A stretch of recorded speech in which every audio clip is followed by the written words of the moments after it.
Have you ever noticed that sometimes when watching football, you just know what the score is going to end up like? Like if Man City men play Tottenham men, you just know who's going to come out on top. And if Arsenal women play Leicester women, you know who's going to win. But why is that the case? If they're all at the same level and they're all playing in the same league, why is it that some teams just seem so easy to beat? Today I want to talk about the micro difference that makes these predictions possible. One could argue that the reason we're able to make these predictions is because we've seen this play out before. We've seen Man City beat Tottenham time and time again. And let's be honest, at this point, it's less of a match and more of a scheduled appointment. We've seen Man City play around Tottenham while the men in white struggle to hold on to the ball. Not to mention that City have 8 Premier League titles, while Tottenham's trophy cabinet is drier than your ashy elbows that don't seem to get any better even when you moisturize. And then obviously, the same goes for the women. Arsenal have won the Champions League not once, but twice in the land, and they have 15 league titles to their name, while Leicester have only won the FA Women's Championship in the 2020-2021 season, earning them a promotion into the WSL.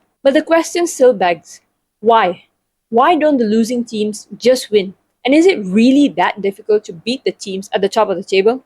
Now, to understand why, we first have to understand the difference between the teams at the top and the bottom of the table. Football has its tier ladder. You start out as an average Joe, then you move into the Sunday leagues, then semi-pro football, and ultimately, if talent, hard work, Saturn, and Jupiter align, then you become an elite player. In the 50 to 80% range, you can get away with a lot. And I mean a lot. If you're technically and tactically more sound than the rest of the players, you'll probably end up being one of the best players on your team. A pre-match snack or post-match fueling is less of a requirement and more of an option at this point. This is where you see players sipping on Heineken at halftime and someone on the pitch is still bragging about how they're hungover from the night out they had the day before. At this level, all you have to do is be good at football and sober enough to win a game. But the higher you go, no one is staying out partying at night and having tequila shots anymore.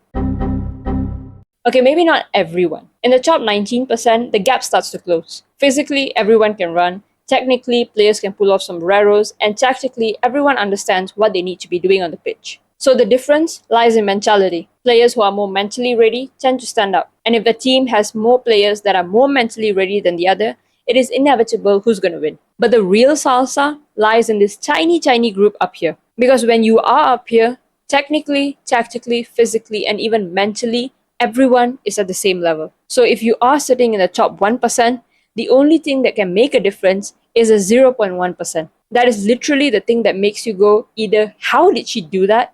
Or how the hell did he miss that? You always hear players and coaches talk about marginal differences. The smallest percentages can create the largest gaps in the vicinity of elites. And to some extent, you understand that. I mean, of course, you want every advantage possible.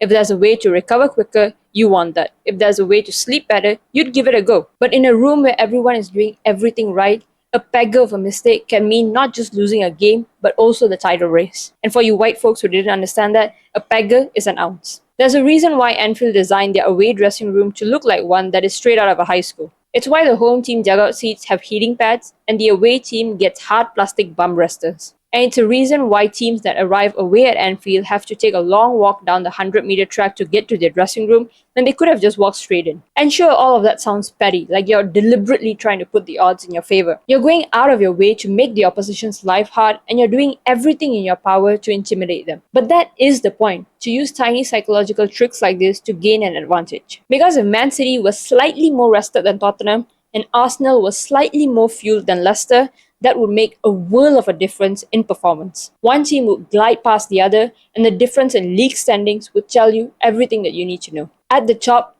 everything needs to be done to near perfection, if not perfection. Skipping breakfast and having a Budweiser after a game won't cut it when players are fueling themselves with food from a personalized meal plan. Thank you for watching. I hope you've gained something valuable from this video.